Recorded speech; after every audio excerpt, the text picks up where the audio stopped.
Asphalt Mixtures Hamburg Wheel Track Samples 3 and 4 are currently being processed and packaged for shipping. The samples will be shipped to you on August 28, 2025. Upon receipt, carefully open the box and check to see if the samples were damaged in shipment or if they are missing a component. For Hamburg Wheel Track Rounds 3 and 4, there will be 4 pre-mixed asphalt bricks in the sample box. The labeling of the quick-release boxes corresponds to the location of the specimens in the Hamburg Wheel Track machine. The boxes labeled Sample A correspond to Sample 3, and the boxes labeled Sample B correspond to Sample 4. Please treat these samples as you would treat typical testing samples that were brought into your laboratory.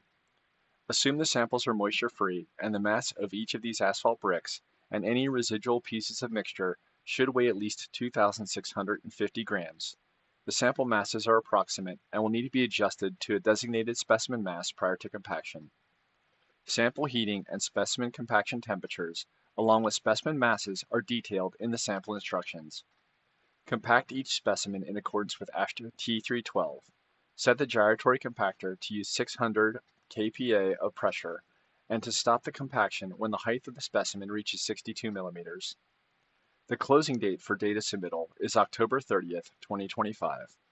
All AASHTO accredited laboratories must test the samples for each method that fall under the laboratory scope of accreditation. For specific requirements, please review the accreditation policy on PSP participation, which can be found in the AASHTO accreditation documents page on the AASHTO resource website. Finally, all pertinent information, such as sample instructions, data sheets, and safety data sheets, can be found on the AASHTO resource website in the Data Sheets and Instructions page. Thank you for your commitment to quality, and if you have any questions, please do not hesitate to contact us.